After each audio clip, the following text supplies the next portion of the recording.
বলছে আমার কথা খুবই কম। কিছুক্ষণ আগে চাকরিহারারা এসএসসির ওখানে গিয়েছিলেন এবং মিটিং করেছেন। সেই মিটিংয়ে তারা বেরিয়ে এসছেন, বেরিয়ে এসে বলেছেন যে যতক্ষণ না পর্যন্ত চেয়ারে ফেরতে যেতে পারছি ততক্ষণ পর্যন্ত আশ্বস্ত হতে পারছি না, কিন্তু তাও ভরসা তো করতে হবে সিস্টেমের উপরে। সেই সিস্টেমের উপরে ভরসা করেই তারা বলেছেন। আমরাও চাইছি সিস্টেমের উপরে ভরসা রাখতে, কারণ সিস্টেমটা যদি গোলমাল হয়ে যায় তাহলে তো এখানে সভা করাই যাবে না।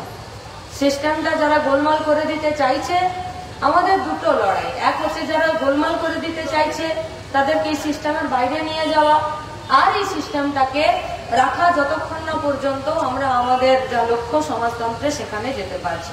কিন্তু এই সিস্টেমকে রাখার জন্য যখন গোটা রাজ্যের মানুষ লড়ছে, তখন ব্রাত্য বসু বলছে মুখ্যমন্ত্রীর উপরে ভরসা রাখতে হবে।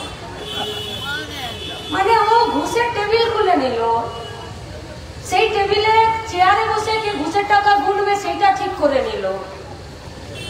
সাদা খাতা জমা দিতে হবে সেটার কন্ট্রাক্ট বিলি হয়ে গেল। সাদা খাতা জমা দিলেই চাকরি হবে তার জন্য নিয়ম তৈরি হয়ে গেল। পরীক্ষা ডেট ঠিক করে নিল, পরীক্ষা নিয়ে নিল, ভাইভা নিয়ে নিল, কাউন্সিলিং করে নিল, স্কুলে স্কুলে পাঠিয়ে দিল। তারপরে যখন বলছে যে 22 লাখের মধ্যে তুমি 26,000কে চাকরি দিয়েছো, তো কিছু তো কাগজপত্র আছে। বলছে মুখ্যমন্ত্রীর উপরে ভরসা রাখুন। বলছে কাগজ দাও, বলছে ভরসা রাখুন। ডিআই অফিস গেল, এ পুলিশের উপরে তো যখন অর্ডার থাকে তো নিজের মা বাপকেও দেখতে পায় না, কারণ ভোটে ভোট দিতে দেয় না। লোকে বলছে দাদু ঠাকুমারা মরে যাবার 5 বছর পরেও ভোট দিয়েছে, কলকাতা কর্পোরেশনেও ভোট দিয়েছে, আর পঞ্চায়েতে তো ছেড়ে দিন, যে জন্মায়নি সেও ভোট দেয়, আর যে মরে গেছে সেও ভোট দেয়। মাস্টারমশাই দিদিমণিদেরকে পেটালো, গোটা শরীরে দগদগে ঘা দাগ রক্তাক্ত হলো। সন্ধ্যাবেলা বলছে ভরসা রাখুন মুখ্যমন্ত্রীর উপরে। বলছে আলোচনা তো হলো, আমার আন্দোলন কিসের? বলছে ভরসা রাখুন। বলছে 2000 দিন বসে আছি কলকাতার রাস্তায়, বেকারের মেলা চলছে। বলছে মুখ্যমন্ত্রীর উপরে ভরসা রাখুন। বলছে বর্ডার দিয়ে গরু পার হয়ে গেল, বলছে ভরসা রাখুন। ডিআর লটারিতে কোটি কোটি টাকা উঠে গেল, সেখানেও দুর্নীতি, বলছে দিদির উপরে ভরসা রাখুন। মাটি বালি জমি সব বিএলআরওকে বগল দাবা করে সব চুরি হয়ে যাচ্ছে। আপনি কিছু বলতে যান, সব দপ্তরে একজন করে মুখোড়া লোক আছে, বলছে ভরসা রাখুন। একবার করে মনে হচ্ছে যে এটা সরকার না দিদি গেঞ্জি, বুঝতে পারছি না, যে চোখ বন্ধ করে ভরসা করা যায়। কি হবে বলুন তো? সম্মেলনের প্রকাশ্য সমাবেশে দাঁড়িয়ে আছি, সমাজ বদল করতে চাই, সমাজতন্ত্রের পক্ষে লড়তে চাইছি। কেন? क्योंकि हम लोगों का मांग है सबको शिक्षा सबको काम। सबको शिक्षा तभी मिल सकता है जब इस समाज का बदलाव आएगा। सबको काम तभी मिल सकता है जब इस समाज का बदलाव आएगा। এই সমাজের বদলটা সম্ভব, এই সমাজের বদলটা খুব সহজ। কাজের অধিকারকে সাংবিধানিক স্বীকৃতি দিতে চাইছি, তার জন্য লড়েছে। আজ নতুন না, 67 বিরোধী, 68 ত্যাগরাজ, 80 পাঞ্জাব, সেই তখন থেকে লড়াই শুরু হয়েছে। লড়াই তারও আগে ছিল, সংকীর্ণতাবাদের বিরুদ্ধে, সংশোধনবাদের বিরুদ্ধে। রাজনৈতিক লড়াইয়ে অংশগ্রহণ করব নাকি উপরে উপরে শুধুমাত্র গান বাজনা আর সমাজের অন্যান্য কাজগুলো করে থাকবো? দিবাইয়ের ভাই নিজেরা ঠিক করেছে। স্বাধীনতার পর প্রান্তিক অঞ্চলের সাধারণ মানুষের, খেটে খাওয়া মেহনতি মানুষের, সেখানকার যুব সম্প্রদায়ের হাতে রাজনৈতিক ক্ষমতা, অর্থনৈতিক ক্ষমতা, বেঁচে থাকার ক্ষমতা, সামাজিক ক্ষমতা, স্বাধীনতা তাকে দেওয়ার জন্য মাগনা হয়ে যায়নি ডিওয়াইএফ ভাই। আজ ইচ্ছে হলো অর্গানাইজেশন তৈরি করে দিয়েছে, না হয়নি। প্রত্যেকটা বাপ মোড়ে দাঁড়িয়ে প্রতিকূলতার বিরুদ্ধে লড়াই করে নিজেদের রাজনীতিকে স্পষ্ট করেছে। আর নিজেদের রাজনীতিকে স্পষ্ট করতে গিয়ে অকুল ধারায় রক্ত ঝরিয়েছে, শহীদ হয়েছে। তাই কাল সকালে যখন আমাদের সম্মেলন শুরু হবে, আমরা আমাদের শহীদদেরকে স্মরণ করব। সমাজ বদল করতে গেলে লড়াই করতে হয়, সমাজ বদল করতে গেলে রক্ত ঝরাতে হয়, সমাজ বদল করতে গেলে শহীদের তালিকা লম্বা হয়। কিন্তু সমাজ বদল করতে চাইছে কিসের জন্য? কাজ পাওয়ার জন্য। কাজ পাওয়ার জন্য কারে কাজ পেতে চাইছে? पूरा भारतवर्ष में जो लोग काम के लिए सक्षम है वो लोग काम करना चाहते हैं। কর্মক্ষম মানুষেরা কাজ চাইছে। ভারতবর্ষের ডেটা বলছে প্রতি 9 জনে একজন করে বেকার। তারা কি কাজ করতে চাইছে না? চাইছে তো কাজ করতে। তাহলে আমি বদল ঘটাতে চাইছি। দেশ গঠন করার জন্য, রাজ্য গঠন করার জন্য সরকারের ঘরে রেভিনিউ পাঠাতে হবে। তার জন্য শ্রমকে, মেধাকে, সার্ভিসকে প্রথম তাকে দিতে হবে গুরুত্ব। তাহলে কাজ করার লোক আছে, সরকার আছে, প্রয়োজনীয়তা আছে, তাহলে কাজ নেই কেন? टीवी पर यह सवाल नहीं है, अखबार पर भी यह सवाल नहीं है। পাড়ার মোড়ে, তাসের আড্ডায়, চায়ের দোকানে একথা স্পষ্ট করে বলা যাবে না। আছে সংসদীয় গণতন্ত্র, কিন্তু পাড়ার মোড় থেকে শুরু করে পঞ্চায়েতের ভোট আর আজকে এসএসসির ওখানে, সেখানে গণতন্ত্র নেই। গণতন্ত্র না থাকলে সমাজ বদল করানো যাবে? সম্ভব? তাদের জন্য কথা বলতে চাইছি। কেউ ঝুট বলল, তৃণমূল লোক, কেউ বিধানসভার ভেতরে এক কথা বলছে, বিধানসভার বাইরে এক কথা বলছে। কলকাতার সম্মেলন, কলকাতার সমাবেশ, শুধুমাত্র কলকাতার 2 লাখের উপরে আমাদের যা মেম্বারশিপ, আর এখানে যে এতগুলো লোকাল কমিটি আর ইউনিট কমিটি, শুধুমাত্র সেখানকার ছাত্র যুবদের জন্য কথা না, গোটা ভারতবর্ষের ছাত্র যুবদের জন্য কথা বলছে। এইটাই ডিওয়াইএফআই। পাড়া ভাগ নেই আমাদের। আমরা জানি সমাজ বদল করতে গেলে সবাইকে একসাথে নিয়ে কাজ করতে হবে। তাহলে কি চাই আমরা? আমরা চাই প্রোডাকশন ইউনিট বাড়াতে, আমরা চাই উৎপাদন ক্ষেত্র, ম্যানুফ্যাকচারিং সেক্টর বাড়াতে। আমরা চাই যারা গায়ে গঞ্জে আছে তাদের 100 দিনের কাজটা গ্যারান্টি হোক। আর তাই তো ডিওয়াইএফআই পশ্চিমবঙ্গের, ভারতবর্ষের ছাত্র যুবদের লড়াইটা ছিল। তবে গিয়ে তো পার্লামেন্টে গিয়ে 61টা লাল ঝান্ডার এমপি তারা বলেছিল যে গায়ের 100 দিনের কাজটাকে গ্যারান্টি অ্যাক্ট করতে হবে। আজকে কলকাতা কর্পোরেশনের শহরি রোজগার যোজনা অ্যাক্ট হলো। सालों साल बजट आता है, सालों साल बजट पर बहस होता है, सालों साल बजट पास भी हो जाता है, लेकिन शहरी रोजगार योजनाটা আজ অবধি একটে পরিণত হলো না। একটে পরিণত মানে সংবিধানের মোটা জাবদা খাতায় আমার কাজের অধিকার আছে সেটাকে স্বীকার করে নেওয়া। ভারতবর্ষের সংবিধান যারা নিয়ে গোটা দেশকে পরিচালনা করতে চাইছে তারা সব করতে চায়, শুধুমাত্র বেকারদের কাজের অধিকারকে সাংবিধানিক স্বীকৃতি দিতে চায় না। কাজের অধিকারকে যদি সাংবিধানিক স্বীকৃতি না দেয় তাহলে সেই কাজকে নিয়ে যে সমস্যায় প্রতিটা দিন আমরা পড়ছি সেই সমস্যার সমাধান হবে? হবে সমাধান? ও এখন লক্ষ্মী ভান্ডার বাড়ি, মেয়েদের পাতলা বাড়ি গিয়েছে।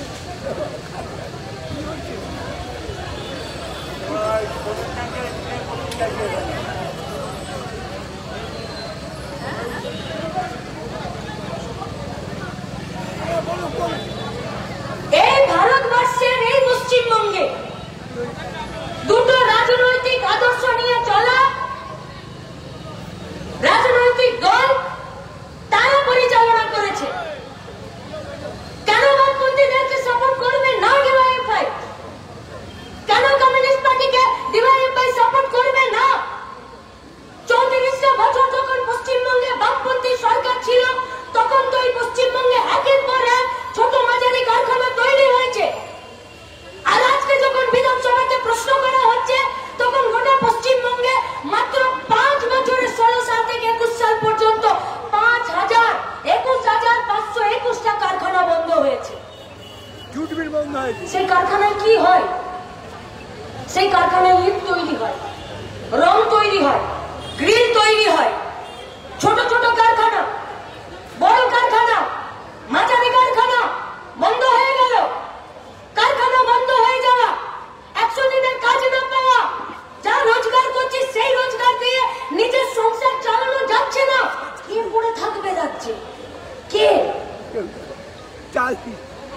তাই তো চলে যাচ্ছে বাইরে পরিযায়ী শ্রমিক হয়ে। শুধুমাত্র মুটে হওয়ার জন্য পরিযায়ী শ্রমিক হচ্ছে না তো। ভালো ব্রেন গুলো বাইরে চলে যাচ্ছে না পশ্চিমবঙ্গের যুবদের, যেখানে নিয়োগের ক্ষেত্রে এতটা দুর্নীতি, সেখানে যারা একটু অন্য রাজ্যের পরীক্ষাগুলোতে পাচ্ছে তারাও তো চলে যাচ্ছে পশ্চিমবঙ্গ থেকে। নেই তো, দিল্লিতে নতুন দপ্তর খুলতে হয়েছে। পশ্চিমবঙ্গ থেকে লাস্ট 5 বছরে বড় যারা শিল্প উদ্যোগী, মাঝারি যারা শিল্প উদ্যোগী, তারা পশ্চিমবঙ্গ থেকে নিজেদের শিল্প উদ্যোগের ঠিকানা চেঞ্জ করে নিয়েছে। আছে কোথাও?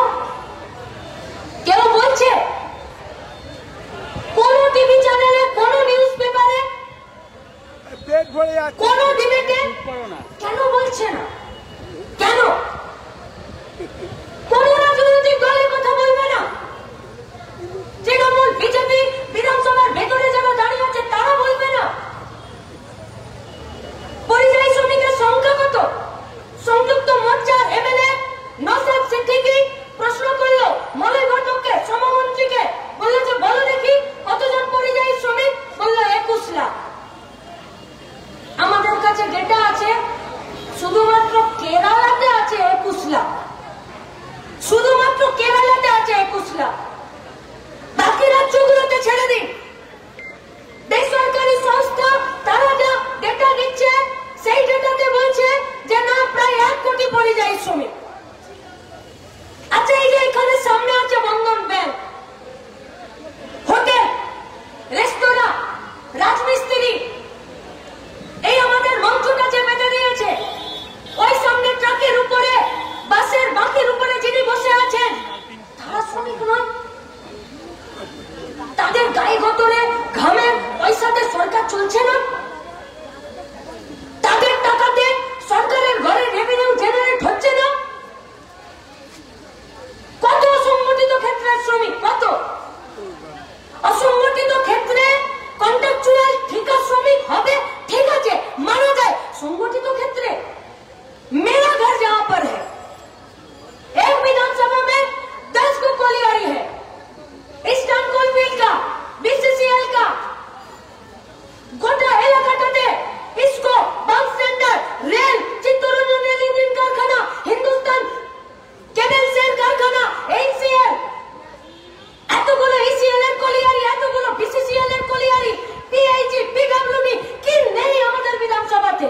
কিন্তু ঢুকছে, বন্ধ, ট্রান্সফার খুলছে না। চিত্তরঞ্জন রেল ইঞ্জিন কারখানাতে অ্যাপ্রেন্টিস পর্যন্ত নিচ্ছে না। প্রতিদিন কারখানাটাকে বন্ধ করে দেওয়ার জন্য কাজ। 24 সালে লোকসভার ইলেকশন হলো, সরকার গঠন হলো, 1 সপ্তাহ গেল না, ডিপার্টমেন্টের টেবিলে নোটিশ চলে গেল যে এই বিভাগগুলোকে বন্ধ করে দিতে হবে। হ্যাঁ, कहीं पर বলছে কেউ? মিটার রিডাররা কলকাতাতে সিএসসি, বাকি গোটা পশ্চিমবঙ্গে, ওয়েস্ট বেঙ্গল ইলেকট্রিসিটি বোর্ডের আন্ডারে এখনো স্মার্ট মিটার বসেনি। মিটার রিডাররা বাড়ি বাড়ি রোদে রোদে ঘুরে কাজ করছে।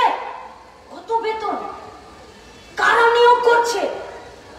কোন বেতন চুক্তিতে? কাদেরকে? হোটেল, রেস্তোরাঁতে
হসপিটালে গিয়ে ডাক্তার বাবুদের হাতে পায়ে ধরে বলছে যে একটা লাইন পোস্টমর্টমে লিখে দিন যে ছেলেটা স্ক্যাভেঞ্জারের কাজ করতে গিয়ে মরে গেছে। তখন ডাক্তার বাবু বলছে যে আমি স্ক্যাভেঞ্জারের কাজ করে এটা লিখে দিতে পারবো না।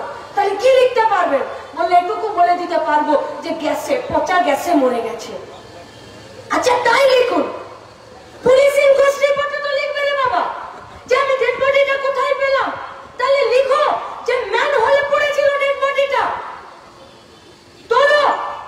তাহলে যদি আমার ওয়ার্ডের ম্যান হলে একটা স্ক্যাভেঞ্জারকে আমি পেয়েছি, তাহলে পুলিশ কেন ডাকবে না কাউন্সিলরকে?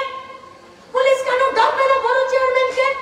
তাহলে চেয়ারম্যান কাউন্সিলররা আসুক, এসে বলুক যে আমার ওয়ার্ডের ম্যান হলের ভেতরে এই লাশটা কি করে পাওয়া গেল, তারপরে সিবিআই তদন্ত হোক। মানে একটা ম্যানুয়াল স্ক্যাভেঞ্জার লিখবো না বলে সবাই মিলে শ্রমকে চুষে নিয়ে ছিবড়ে করে ডেড বডিটা বাড়ি পাঠিয়ে দিল। তারপরে বলবে আমার ঠিকা শ্রমিকদের পোর্টাল আছে। তারপর রাজ্যের সরকার বলবে যে আমি এত চাকরি দিয়ে দিলাম। তারপরে দেশের সরকার, রাজ্যের সরকার বুক বাজিয়ে গলা বাড়িয়ে যখন বাজেট পেশ করবে তখন বলবে যে আমি কর্মসংস্থান করেছি। আরে সুপ্রিম कोर्ट का मालिक है, जो भी धारावाहिक काम है और परमानेंट तरीके से काम है, उस काम में कॉन्ट्रैक्चुअल लेबर को लगाया नहीं जाएगा। उसके बाद भी क्यों सरकार ये ঠিকা শ্রমিকের নিয়োগ করছে? 1970 সালে ঠিকা শ্রমিকের নিয়োগের আইনের যে আইনটার নাম সেটাতেই তো লেখা আছে ঠিকা শ্রমিক নিয়ন্ত্রণ ও তুলে দেওয়ার আইন। আর 2012 সালে গোটা পশ্চিমবঙ্গের সরকার 2012-তে প্লাস 10 বছরে 2 লাখ ঠিকা শ্রমিকের নিয়োগ করেছে। আজ নিয়োগ করতে করতে করতে সিভিকে ঠিকা, ব্যাংকে ঠিকা, আরজিকর হসপিটালে ঠিকা, স্ক্যাভেঞ্জারে ঠিকা, পরিবহন দপ্তরে ঠিকা, স্থায়ী কাজ নেই। 5,000, 10,000, 15,000-এ আমরা আমাদের গতর বেচতে সরকারের কাছে বাধ্য। সরকার আমাদেরকে বিভিন্ন টেবিলে বসিয়ে কাজ করাচ্ছে। কমিশনের চেয়ারম্যান থেকে শুরু করে নবান্নের উঁচুতলায় যারা বসে আছে, পঞ্চায়েতের সভাপতি থেকে শুরু করে অ্যাসিস্ট্যান্ট ইঞ্জিনিয়ার যারা বসে আছে, তারা দুর্নীতি করছে। তাদের দুর্নীতির কাছে আমাদেরকে হয় মাথা নোয়াতে হচ্ছে, নইলে প্রতিবাদ করে চাকরি ছেড়ে দিয়ে আসতে হচ্ছে। পশ্চিমবঙ্গের যুবরা তারা দুর্নীতিগ্রস্ত, পশ্চিমবঙ্গের যুবরা তারা ভীতু, পশ্চিমবঙ্গের যুবরা তারা 2 নম্বরি করে পয়সা কামাতে চায় না। পশ্চিমবঙ্গের সরকারটা দুর্নীতির বাজার তৈরি করেছে। আর ঠিকাতে আমার গতর খাটানোর জায়গাটা ঠিক করে আমার অধিকারকে তারা সর্বজ্ঞভাবে একদম খণ্ডন করে দিয়ে আমাকে বাধ্য করেছে। হয় চুরি করো, নইলে চুরির সাথে সাথ দাও, নইলে সব দেখো চোখ বন্ধ করো। আর যদি তারপরেও তুমি প্রতিবাদ করো, নিজের কাজটা ছেড়ে চলে যাও। আসতে হবে না ডিওয়াইএফআই সম্মেলন, শুনতে হবে না ডিওয়াইএফআই সমাবেশ, দিতে হবে না ভোট বামপন্থীদেরকে। মইদুল মার খেলে চোখ বন্ধ করে থাকুন, আনিসকে ছাদ থেকে ঠেলে ফেলে দিয়ে মুখে কুলু পেটে নিন। 26,000 মাস্টারমশাই দিদিমণিদেরকে বেধড়ক পিটিয়ে তাদের মেরুদণ্ডের হাড় ভেঙে চুরে নষ্ট করে দিক, আপনি বাড়িতে থাকুন। পথ থেকে বেঁচে যাবেন তো? প্রতিবাদে মাথা তুলছে কারা? বামপন্থীরা ছাড়া। প্রতিবাদে মাথা তুলে সামনের দিকে এগিয়ে যাচ্ছে কারা? বামপন্থীরা ছাড়া। আমরা যারা বামপন্থী রাজনীতিতে আদর্শে কাজ করি, আমরা তো জানি পৃথিবীর কোন প্রান্তে যদি কোনো অন্যায় অবিচার হতে দেখে তোমার মন কাঁদে আর প্রশ্ন করতে তোমাকে সাহস যোগায়, তুমি চাও আর না চাও তুমি বামপন্থী। তুমি সাহসের সাথে রাস্তায় এসে দাঁড়ালে তুমি মানবিক। তাই প্যালেস্টাইনে কিছু হলে আমাদের মন কাঁদে, রাস্তায় নামতে বাধ্য করে। আর তাই পাড়াতেও যদি কেউ চাকরি তার হারিয়ে যায়, সেখানেও আমাদের মন কাঁদে, রাস্তায় নামতে বাধ্য হই না। যাদেরকে টেন্টেড বলে ঘোষণা করেছে, আমরা বলছি না যে সব দোষ তাদের। তুমি বাপু যদি ঘুষ নেবার লোক ঠিক না করতে, আমি বাপের কিডনি বিক্রি করে লাখ টাকা ঘুষ দেওয়ার জায়গা পেতাম না। তুমি ঘুষ নেবার লোক ঠিক করেছো বলেই আমি ঘুষ দেবার জায়গা পেয়েছি। কি বিচক্ষণতা! 2016 সালে মমতা শুভেন্দু একই হাঁড়ির দুর্নীতির বিরিয়ানি ভাগ করে খেয়ে এখন চুমা ঢেকুর তুলে বলছে আমি তো কিছু জানি না। আরে সহজ বিষয় আছে তো। শুভেন্দু হাত তুলে দিচ্ছে আমি কিছু জানি না, দিদি দুর্নীতি করেছিল বলেই তো আমি তৃণমূল থেকে বেরিয়ে এলাম। ওইটা বলতে পারছে না, কারণ ফোড়া ফেটে যাবে। বাপ বেটার খুব দোষ দেয় চটি পড়া পুলিশ থেকে, কিন্তু শিক্ষকের চাকরির দুর্নীতিতে বাপ বেটার একবারও দোষ দিচ্ছে না। কেন?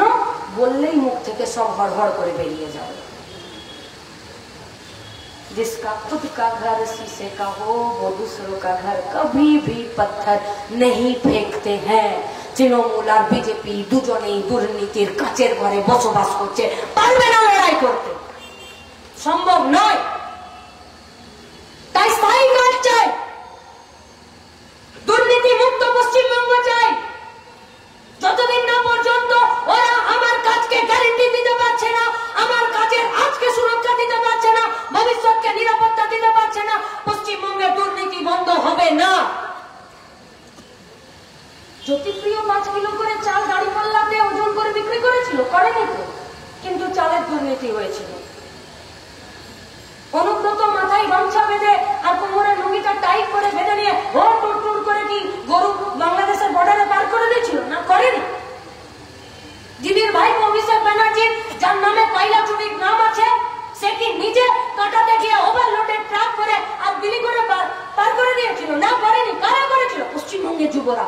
আমার গ্রামের, আপনার শহরে, আমাদের আশেপাশে থাকা লোকরা প্রমোটারের সাথে যুক্ত হয়েছে, জমি মাফিয়ার সাথে যুক্ত হয়েছে, নেশার সাথে যুক্ত হয়েছে, চাকরি বিক্রির সাথে যুক্ত হয়েছে, ওয়ার্ডে ওয়ার্ডে কাউন্সিলরের সাথে অন্যায়ভাবে টাকা রোজগারের সাথে যুক্ত হয়েছে। কেন? যদি সৎ পথে টাকা রোজগারের জায়গা থাকতো আমরা কেউ দুর্নীতিতে নাম লেখাতাম না। পশ্চিমবঙ্গে বিকল্প দুর্নীতি, দুর্নীতির অর্থনীতি তৈরি হয়েছে, তাই পশ্চিমবঙ্গ আজকে সব থেকে বড় দুর্নীতির জায়গাতে পরিণত হচ্ছে। তাই লড়াইটা খুব তীক্ষ্ণ, তীব্র, একমুখী।